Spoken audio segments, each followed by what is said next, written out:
We are what? We are who? We are what? Vibrant. We are who? 50 plus. Hi, welcome to Gray Lives on the Rise. I am your host, Professor Jamila Franklin, and we are coming to you from Oyende Enterprises, being sponsored by Jamila Sense, which is our product line of aromatherapy products that helps heal the mind, body, and soul. And we are bringing to you Alamaj's rebirthing program, as well as Jamila Sense and a host of wonderful programs that will help heal your body, heal your soul, and heal your mind. 50 plus people, we are here to stay. Gray Lives on the Rise. We are what? We are who? We are vibrant, and we are here to stay. Join us for our wonderful episodes. Thank you, and continue to look for our episodes weekly, being brought to you again from Oyende Enterprises and Jamila Sense. See you soon.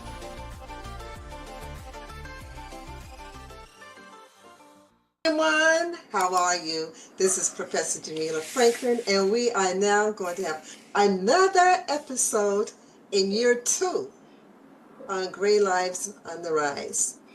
We have completed 1 full year, and we're so happy. We've had 2 episodes for year 2, and now we have the 3rd episode with Reverend J Bernard Ma'at Kynes. And we're going to have a wonderful discussion with him.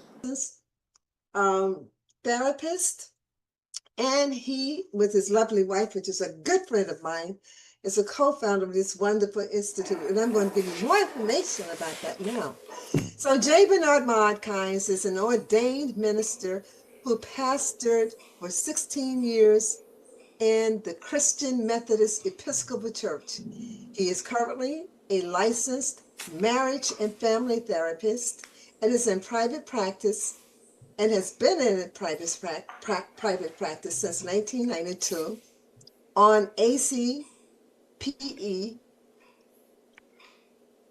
psychotherapist, and a podcast host of the Progressively Yours Health and Wellness podcast. Wonderful podcast. I was on there. It was amazing. I was on there twice. He is also a retired Army veteran of 27 years as an Army National Guard chaplain, originally from Cordell, Georgia, the watermelon capital of the world. I didn't know that. I didn't know it was the watermelon capital. See, when I bring people on, I don't know a lot about them. I do that intentionally so I can learn like you. So Cordell is the watermelon capital of the world, born to parents who were educators. Bernard currently lives in Stone Mountain, Georgia with his wife and co-host, Dr. Imani Ma'at Kynes. Bernard is the proud father of 4 children and 4 grandchildren. Dr. Imani originally hails from New Rochelle, New York, born to first and second generation Jamaican parents, a civil servant and a nurse. She is an award-winning author, wellness coach, health scientist, keynote speaker, podcast host, poet, and workshop facilitator. So that's just a general information about his lovely wife, so we can get back to Bernard. Bernard and Imani are co-founders of the Sankofa Institute for Wellness, LLC, which provides wellness workshops for organizations and their personnel to explore their overall relational health and wellness. They also host a weekly wellness video podcast entitled Progressively Yours Health and Wellness Podcast that introduces phenomenal wellness experts from around the country and world. Their mission is to touch 1 million people with wellness tips and information to transform their lives. So, and I had his beautiful wife, Imani, on about a month ago. She's just amazing. I've known his wife for about 20 years. So now I haven't said all that. Greetings, Bernard. How are you? Hey, Professor Jamila Franklin, I am feeling good about myself today, and I am humbled and grateful for the opportunity to be on your fabulous show of the Great Lives on the Rise. And I do fit in that category, and therefore I am a great life person who is excited to be here with you this day. Thank you. I am so happy and honored to have you.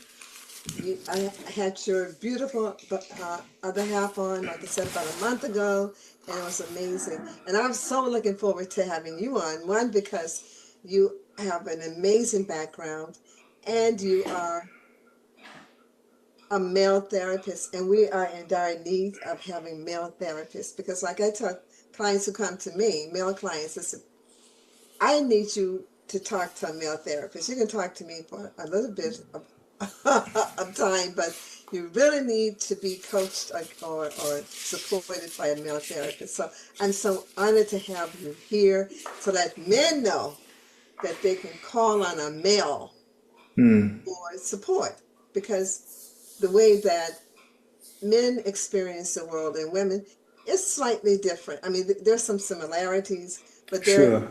differences. And a female cannot teach a male child how to be a man. It's just not possible. I mean, we can support them, but you can't teach them. Only a male can teach a male child how to be a man. So I'm so happy that you are in the field, because you're so skilled and knowledgeable, and a very good colleague of mine, dear colleague of mine, Becky, told me about you as well. So, I really, really respect her opinion, and she thinks the world of you. So thank you, thank you, thank you, thank you. What I would like to do today is talk about some of the issues that you have found paramount within your profession in dealing with uh, family crises, but primarily for men, because there have been so many young men who have committed suicide. And I think that we're dealing with a critical issue here. So let's talk about how we can change that. And what are some of your concerns in terms of male suicide? And do you see it as an issue? Well, first, thank you for the question and the wonderful introduction. Yeah, my work with men in general, African American, Black men in particular, men of color, first is one that I really take delight in. I was looking at my notes from yesterday, and yesterday morning, my first six appointments were with all men, and Yeah.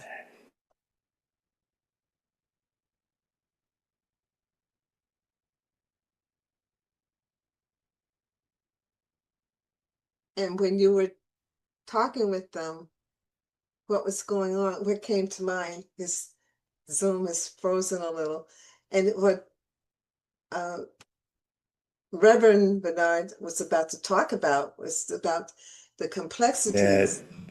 yeah, I'm hopeful of the Yeah. possibility for men to be able to come in and be vulnerable enough Mm-hmm.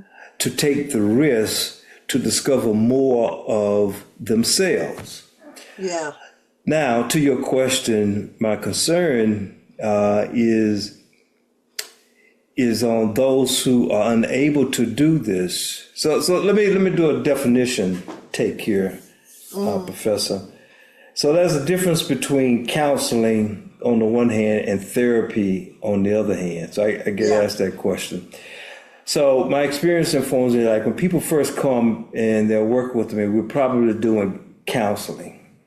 Mm-hmm. Now, if they can come weekly or every other week and make it through 6 months, that's an indication to me that okay, they can do this. They can be prepared to delve a little deeper into their sub or unconscious to begin to discover their authentic selves. And I'm always delighted when they make that 6 months mark, then 1 year, because at this point in time, they are now beginning to delve deeper. You mentioned earlier your work with trauma. Well, it's all over the place, and so they began to work and began to gradually, and I do underscore that term, gradually peel back the onion to see more of themselves. My concern is for those who are not able to do it because they may get so consumed by their depression, and I kind of refer to it as an oppression of their grief, which then could lead to thoughts, acts of suicide. And when I was in the Guard as chaplain and had to address that issue a lot, it had to do with these persons feeling a sense of helplessness and the inability to put voice or feel vulnerable enough to share the suffering that they were experiencing on the inside.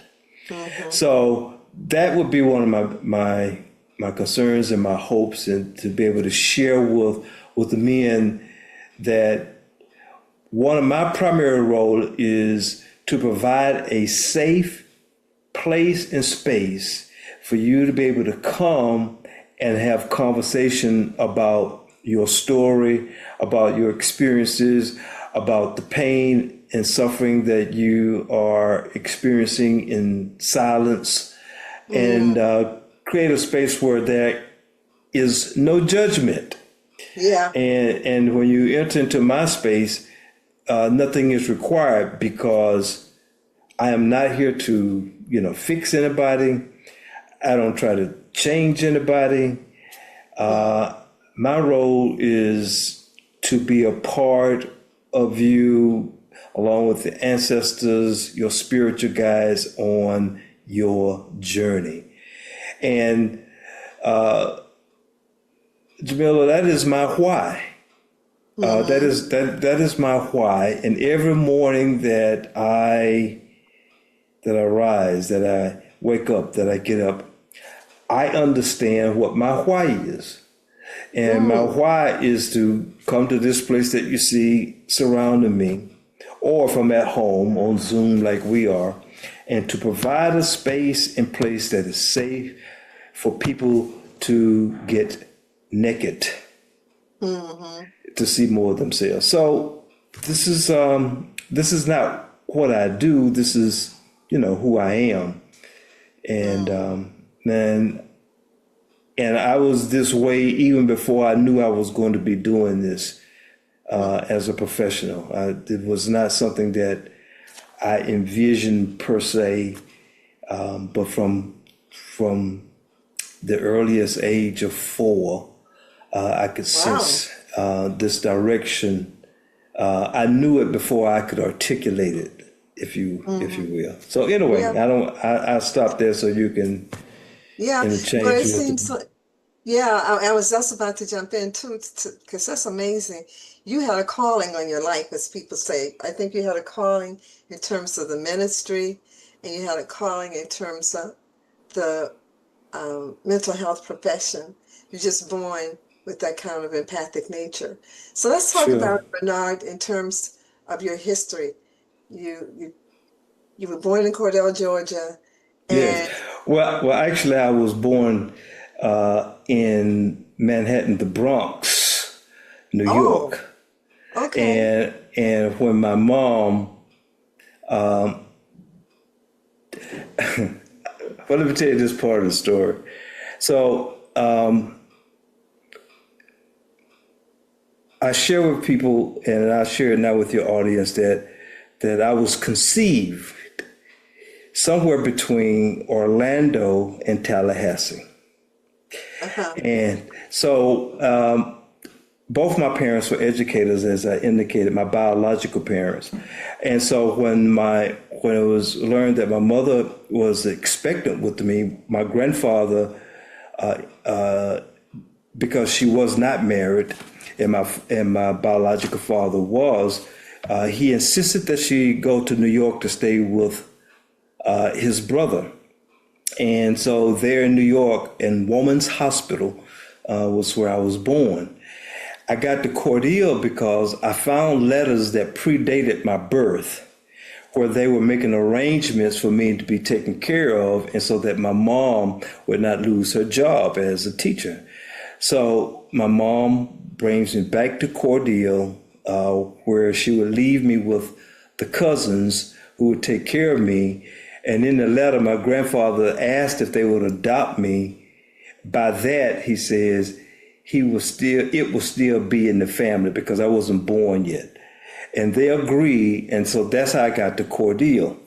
And so I grew up there, wasn't born there, and that was one of the most tremendous experiences of my early life that I have, in the process of my own being in therapy, had to heal, understand the trauma that occurred through that process, and move to a place of self-forgiveness for blaming myself for so many years, as well as other forgiveness.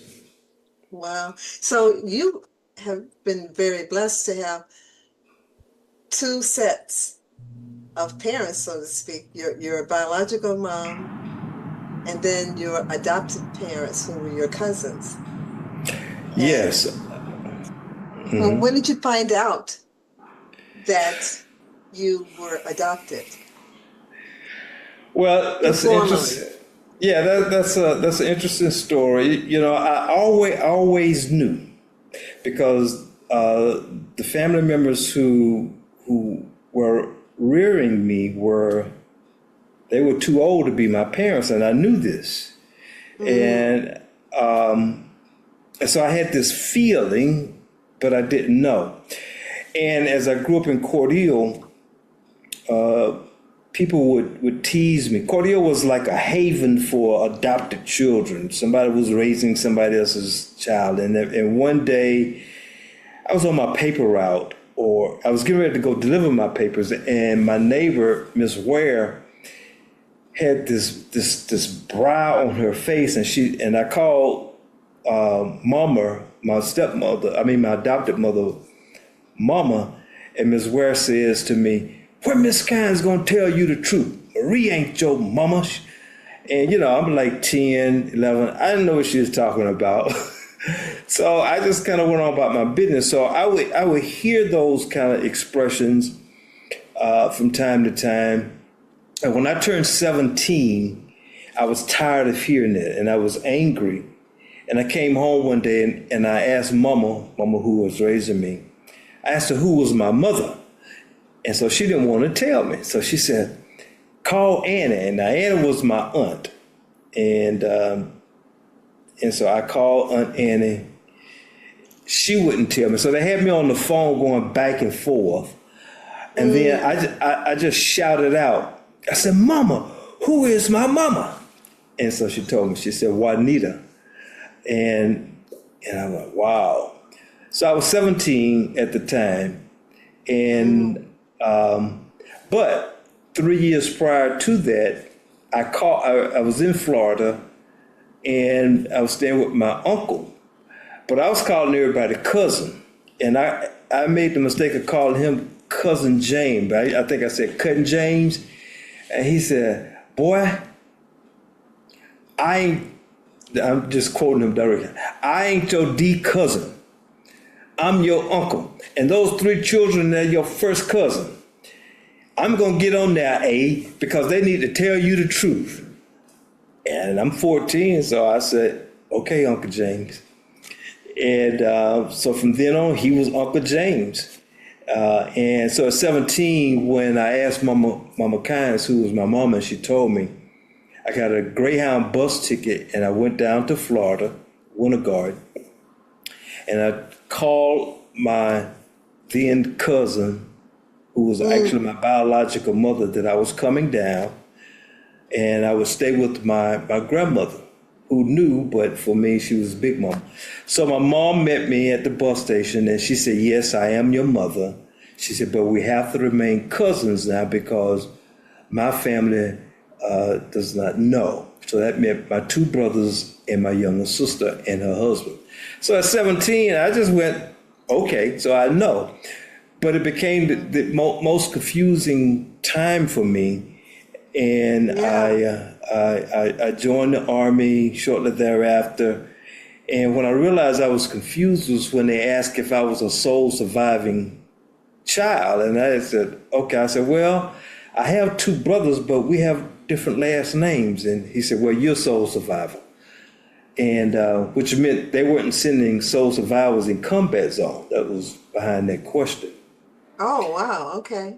And so fast forward 12 years later, I'm in seminary, and I was playing basketball and I hit my head, right? And the president of my seminary, Dr. Costa, said, Bernard, don't mess around with your head. You need to go to the doctor to get that checked out. So I did. And I'm filling out the form, and then it asks these questions. It says, does anyone on your father's side have this? On your mother's side? And I couldn't answer a single question. So I became angry. And I called my mom. I said, Mom, don't you think it's about time to tell your family who I am? And she said, well, not yet. Now, I'm almost 30 at this time. I said, but Mom, I need to know family history and stories and health. Yeah. She said, not, I think about, but not right now. And so we got off the phone, and I said, no, not this time. I said, it's time. So I wrote her a letter. And the only line that I can tell you to this day that I remember when I wrote this letter, I said to her, how can you profess to be a Christian woman and continue to publicly deny your firstborn child? Wow. Wow. And I mailed the letter. And like in 2 days, she called me. She said, I got your letter, and I read it. And she said, I'll do it. And then she said, but don't tell Roy. I'll tell him. Because Roy was Roy. Who was Roy? Roy was the brother that he was next to me. And at the time, he was playing with the Atlanta Falcons. And we lived like 15 miles apart. And so she informs Roy. Roy comes to my apartment, and we had the grandest reunion. And he said, big brother. Now, he's bigger than me. He said, man, he said, when we were growing up, me and Ron used to always wanted you to be our brother. Because see, I would go to Florida, and I would be playing with them in the yard. We thought we were just cousins, but we were brothers and didn't know it. And he said, man, when Big Lady told us, she just broke down and started crying. She said she was scared that we might be mad with her if she told us. And we told her, we mad because you ain't told us before now. And wow. So Roy and I went down, and my stepdad, my mom's husband, he was very welcoming. He started calling me son right away. And it was just a grand festival. And so I called my Uncle James, and told him what had happened, and he was celebrating. So he came over. I make this short. And he said, boy, he said, you need to see your daddy. He said, you look just like him. And then he says, you want to meet him? So how am I going to say no to Uncle James after and he was in the Army at the time. And he told my other uncle, he said, Charlie, does that Ian still live over there on such and such street?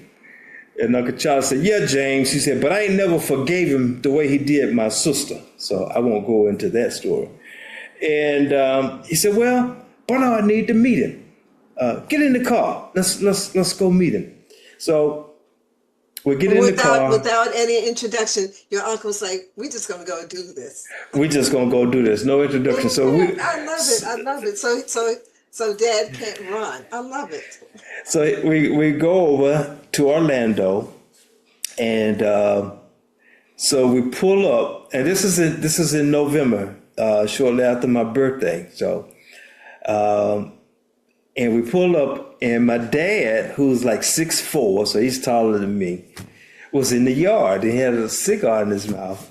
And so my uncle says, "That go that Ian."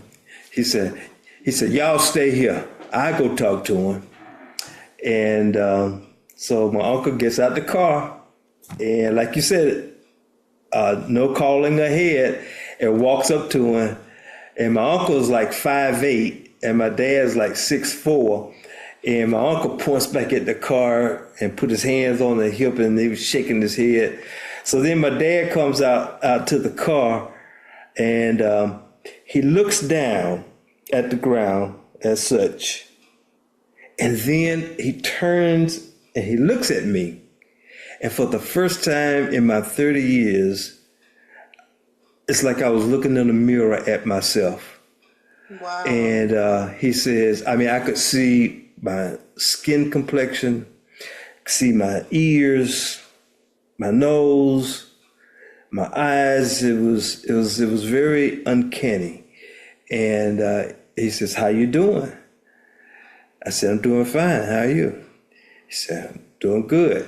So he stands back up and he's talking with my uncle, and he says to my uncle, he says, "Well, I can't talk to him now." So my uncle said, "Well, he didn't come here to start no trouble. He just wanted to meet you. He could come on your job tomorrow and y'all can talk." And so he gave my uncle the address to the school where he was teaching. He was still teaching, 8th grade. So I go over to the school the next day, and so I knock on the door when I get there, and he opens the door, and he's teaching 8th grade, and in unison, the children looked at me and looked at him, and they said, "Woo, Mr. Walton, is that your son?" And he drops his head down like this, and I lifted mine up, and I was like, "Yeah." And so he didn't say a whole lot, and then I gave him a picture, and he took it. So I think he gave me his phone number, and I came back, and I was in seminary, and one of my professors had said to me a few weeks prior to this trip, he says, "Kynes, what I'm about to tell you is true, because the students who have matriculated through the ITC since her inception in 1957 have returned to tell me so. And it is this, that you cannot feel complete until you reconcile with your father." And Dr. Pugh was about 5'2", and he walks off. So when I came back to ITC, he was the first person I was looking for. I want to tell him, Dr. Pugh, I found my father. And I said, Dr. Pugh didn't say anything. I said, but he didn't say a whole lot. And I just kept talking. And I said, I don't know if he wanted a relationship with me. Dr. Pugh still didn't say anything. And I said, but I gave him my picture. And he said, did he take it? I said, yeah. He said, by virtue of him taking the picture is an indication that he wants a relationship with you. And then he walks off. And so from that point on, I kept pursuing with him the relationship between me and my mom and my maternal side of the family. Everybody was happy that it was in the open. So that part was easy. I was more welcoming. So it took from 1986 to probably 1994 before my dad finally began to open up. And around 2000, then he began to introduce me to his two sisters. And I called them he told me that they wanted to talk with me. I called them and they said, we don't want to talk with you. We want to meet you. I said, okay. I said, where are you? They said, we're in Bessemer, Alabama. I said, where's that? They said, just outside Birmingham. I said, I'll be there in 2 weeks. So I did. And then I saw more of myself in my aunts. And I was like, it was a miracle. And so fast forward, my dad and he came around. I went to Texas to meet my older brother, and I met his first wife, and she told me more of the story, how they divorced, how he got to Florida. And I came back, and so he died in 2017, but by that time we had fully reconciled. He was referring to me as son. First time he called me son was 2014. I was sitting in his den, and he was on the phone, and he says, I'm sitting here with my son. And when I heard those words, I trembled. Yeah. Because my father said my son. Now, Hosa was my daddy. He died when I was 11. He was a part of the adoption. But what Dr. Pugh said in 1986 manifested itself in truth in 2014. And by 2017, I fully understood what he meant. So the snippets of the story. And I think that's very, very important. And I'm allowed you to express that because I think it's really, really important. The healing bond between fathers and sons. Yes. I think that I didn't want to interrupt any of that at all because I think men especially need to hear this. There's so many men out there that are hurting because they have not had this reconciliation with their fathers, and they're hurting. And so what happens is then when they get into relationships, that wound is bleeding and they don't know how to reconcile it with their sons because it has been healed with their birth fathers.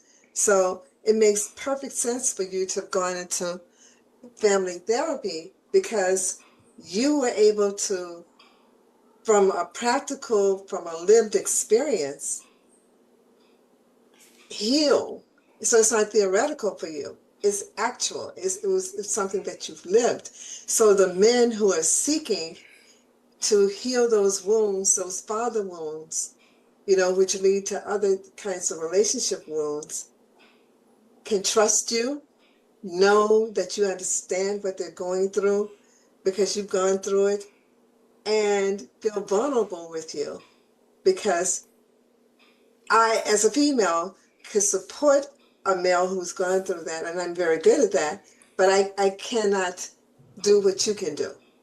For two reasons. One, I haven't lived experience, and the main reason is I'm not a male.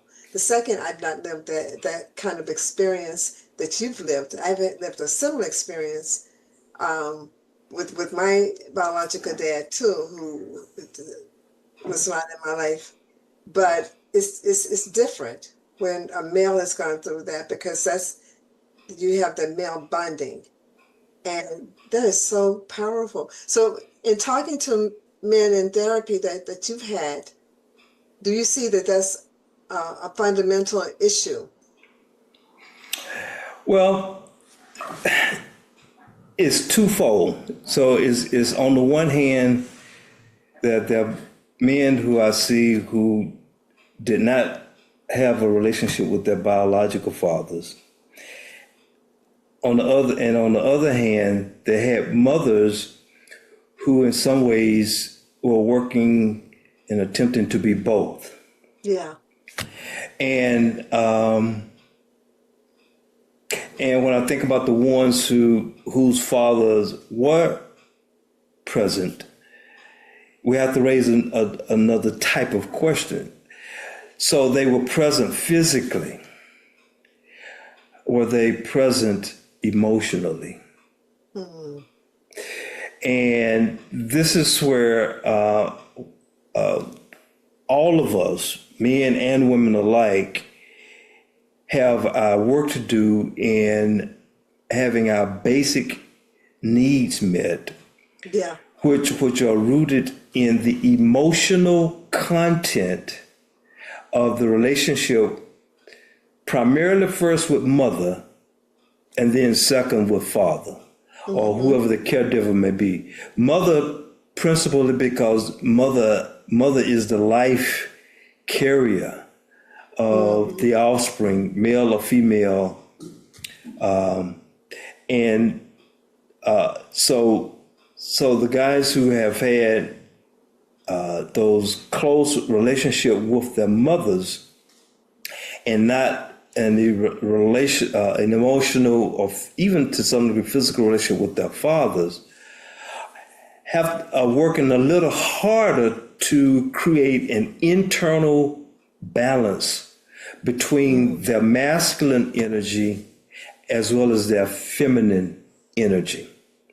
So there may be alpha males physically, strong and physically strength. And where they come up short is the emotional intelligence, falls short. Because when mother seeks to be both, she can overdo it without sometimes realizing she's how do I describe it? Not intentionally all the time, sometimes it is, psychologically castrating the male. And so when that happens, or if it's not psychological castration, it can be a psychological smothering.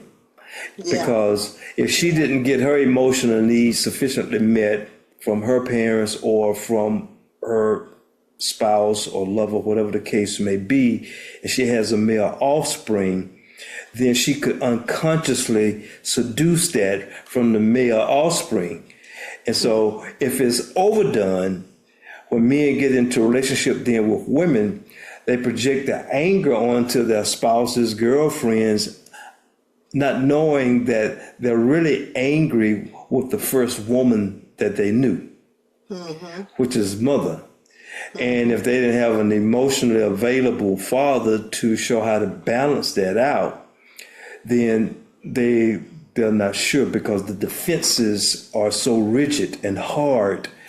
And so it makes for much conflict in our relationship. I think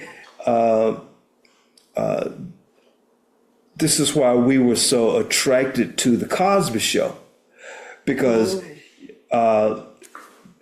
Cosby Bill was not only physically present, but he was emotionally available to the children and to his spouse. So we were attracted to that because psychologically we were spiritually hungry for that, because most of us like those kind of LACK, those kind of models in our life. Even if we grew up with both parents in the house, but if they were not emotionally available, and what I mean by emotionally available, that is to say, they could provide both compassion as well as sternness, not just one more than the other. You see what I'm getting at? One of my great examples sometimes when I'm doing workshop, and when I was pastoring at the time, I stopped pastoring in '96, but almost all of my illustrations would come from The Lion King. And so there's one scene in The Lion King that's, as well as in Black Panther, that's very powerful to me with the father-son dynamics on the subject that we're talking. And that's when Simba goes to the elephant's graveyard against Mufasa's wishes and warning him not to go there. And notice the language. He said, what is that shadowy place? Now, the shadow is a part of our subconscious where we repress these memories. Right. And Simba goes to explore his shadow, which was necessary for him to begin to understand himself, though it was dangerous. This is why folk don't do therapy, because you have to wake up the shadow, and there's so much down there that it can be overwhelming. Well, when Simba is rescued by Mufasa from the hyenas, he calls him as Mufasa tells Zazu to take Nala home. He says, I got to teach my son a lesson. James Earl Jones' deep voice, you remember. So Simba is walking toward Mufasa, and he steps down into Mufasa's footprint. And he stops and he raises his hand and he looks at it. And this moment of awareness strikes and says, wow, I can be taken out by this fella. So Mufasa looks down on him and says, Simba, I am very disappointed with you. You could have been killed today. And worse, you put Nala in danger too. And so Simba is out of breath. He says, I'm only trying to be brave like you. At that moment, the father's face changed. He says, I'm only brave when I have to be. But not only his face changed, his voice, the frequency in his voice changed. And then he became vulnerable with his son. He said, but you're not scared of anything. And his voice softened even more. He says, but I was today. I thought I might lose you. And he says, wow, even kings get scared. He said, yeah. He said, but you know what? I think those hyenas were scared of her. He said, because nobody messes with your dad. And then he begins to play with them. So he goes from one extreme to expressing, I was very disappointed. He goes to vulnerability, I was afraid today. That's emotional availability. And then he goes to play. That what I'm saying is not to punish you, but to teach you a lesson and to let you know that I still love you. Now, that was three very powerful interactions of emotional availability. So that's what I mean when I use that term. And because we as people of color, African Americans in this particular country have had to endure so much and for so long, as you well know in your practice, the trauma that we have internalized ever since the transatlantic voyage. And for the ancestors that survived, the reason that we are here in our very DNA, in the very nature of our genes, we carry that trauma. Yeah. We carry that trauma. Yeah. And so it's so much to unpack. So anyway, I thank you for letting me go on. Yeah, what you talked about is so powerful because you ran the gamut. You showed how using the symbolism of Mufasa and Simba, how a father, as stoic as he was, as Mufasa was, he softened his heart because his progeny, his son, died. And he showed him the vulnerable side. He's like, yeah, I'm stoic, but you are my bloodline. And if you had died, that would have hurt me deeply. So rather than not showing him the side, he showed it to him. So in your therapy with your clients, I think it's important because you have been through it. It's not theoretical. When you went through it with your dad, when you then went through therapy to really unpack some things that you were feeling within yourself, you allowed yourself to feel the feelings. And what is so important is that men, particularly African-American men, I'm so concerned about it, is that if they tend to turn that inward because they tell children, you don't cry, you just suck it up. You know, no matter how much pain you're in, you don't express it. So then when you're in a relationship, it has to be expressed on some level.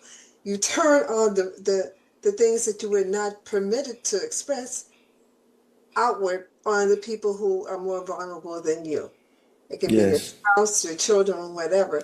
So I think now it's becoming far more acceptable. And I'm so thankful that men, Black men, are talking about going into therapy, expressing themselves.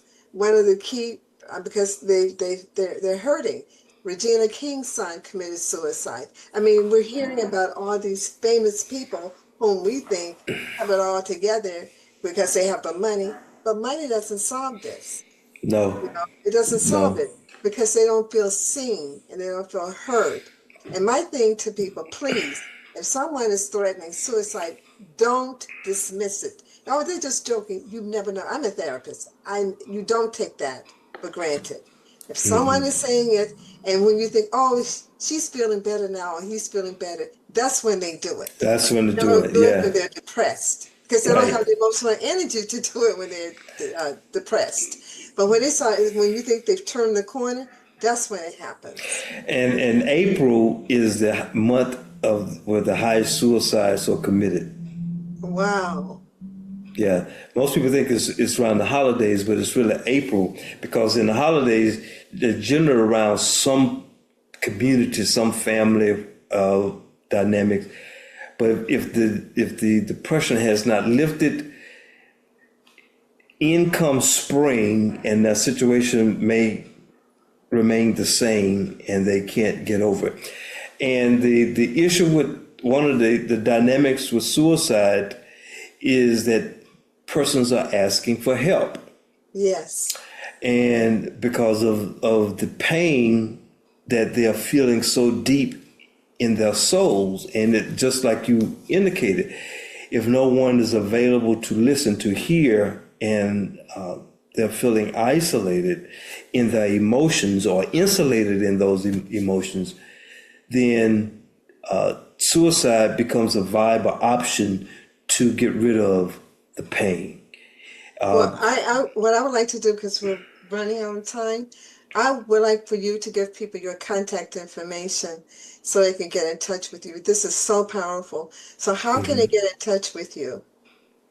Probably the easiest way is to email me at B as a BKYN. boy, B as a boy. Yeah, B as in boy, K as in kite, Y as in Yankee, N as November, E as in Echo, R as in Romeo, S as in Sam.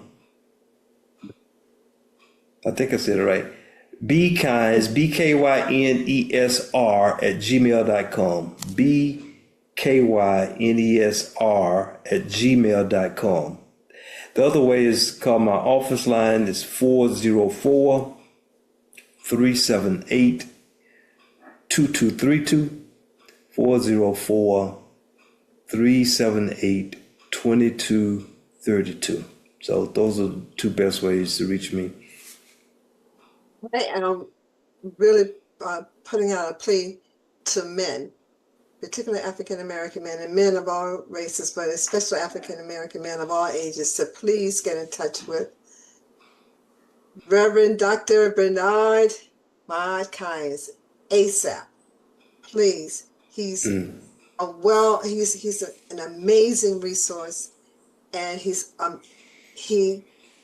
can help us turn the tide with this. He's absolutely amazing.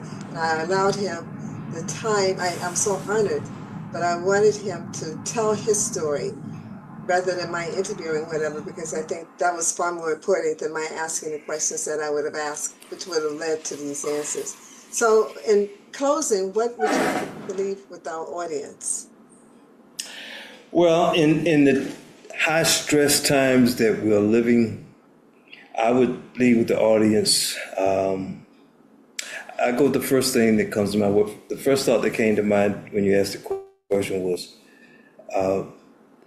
find ways through your imagination to offer to yourself unconditional compassion.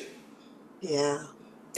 On a scale from 1 to 10, how do you rate yourself in providing unconditional compassion to yourself? And how do you create a space where you can be with you in a loving way and offer to yourself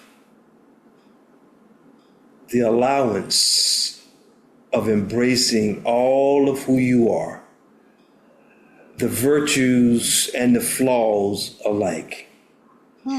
Howard Thurman once said that as I grow in love of myself, I grow in understanding of myself. And the more understanding I gain of myself, then there's more of me to be loved by me. Yeah. You see. Yeah, So we that's want true. to turn it inward as opposed to looking for others outside of ourselves to love me. And so that begins with unconditional compassion, eliminating judgment of myself, and embracing all of who I am. One breath in, one breath out at a time. And let that start first thing in the morning when you get up to start your day, before you get on your cell phone, your computer. Yes. Find some quiet time just to meditate, pray, breathe, listen to some non-verbal music. I like listening to, like, you didn't hear this. I have gong bowls that I play on YouTube just to kind of soothe myself, and I write one page in my journal. So write a page, just one page, and you start it off by saying, today I allow myself to be an agent of love, Yeah. beginning with Oh, myself. I love that. So that's just an example of Yeah. what I like to leave. And know that you are somebody, that you are loved, and you are a person of intrinsic worth. Yeah. I love that. Nothing more to say after that. Thank you so much, Reverend Dr. J Bernard Ma'at Kynes. This has been so powerful. So powerful. I thank you. I thank you. I thank you for Yo, giving us these absolute pearls of wisdom that are life-changing, transformative. Thank you. And all the men and women, he's and a family therapist too. If you desire to be in the presence of someone who's non-judgmental, who understands family trauma, who has been there and can speak from personal experience and guide you professionally, and some things you don't need to tell your friends and your family, okay, even if they may be therapists, whatever, because they are biased. So you need to go to someone like Reverend Dr. Bernard. just to say Bernard. I like all of that. Bernard, Thank you. to have the professional, objective wisdom and guidance, because we need this. I tell people used to say, well, I'm not going to therapy because I'm not crazy. I said, well, let me tell you something. If you don't go, you will be crazy. With You what's know, going on now, you need that support. yeah, I've had a therapist since 1992, and I still go. It's different for me at this point, and I haven't missed a year since 1992. Now I've had different consultants, Yes. and I do something different now. But it's just a safe place to go and just to be and experience oneself. And so, yeah, I welcome all. I said all, whoever wishes to come. And yeah, it's an investment in yourself. And I think that it's just a wonderful time. Yes, there's some pain with it, because when you peel that onion, it's going to create some tears. But the pain is not to destroy you. The pain is a portal for liberation and transformation. And that's it. But thank you so much, You're welcome, Bernard. Professor. We appreciate you. And for all of you who are looking for a licensed family therapist, as well as a personal therapist, Bernard Ma'at Kynes is the person. Okay, so get in touch with him. He's giving you his contact information. It's going to be listed underneath the video. We thank you, we thank you, we thank you. And thank you for dropping by, everyone. Again, this is Great Lives on the Rise. Bernard Yes. has his mug and his shirt, and he ran out of the house earlier today, but you're going to see him with his picture on our timeline with his shirt and with his mug. Okay? So please join us every Sunday. Great Lives on the Rise. Click, like, and subscribe, and be part of the family. And if you're interested in being one of our speakers, we have that information available for you. So come along and tell others about it, okay? We are doing extremely well, and it's because of you. So thank you and namaste. Namaste and amen. Thank you so much for joining us for this episode of Great Lives on the Rise, being brought to you by Jamila Scents, which is the product line of Oyende Enterprises. Jamila Scents is a 100% natural aromatherapy line that heals the mind, body, and soul. This episode of Great Lives on the Rise was intended to uplift you, to inspire you, and to motivate you. Please tell all of your friends, family members, and anyone you know who's 50 plus, who's living a vibrant life and interested in doing more and enjoying life even to its fullest. So thank you, and please subscribe, like, and comment on this video and all our videos. Thank you, and until next time, until our next podcast, namaste and be well.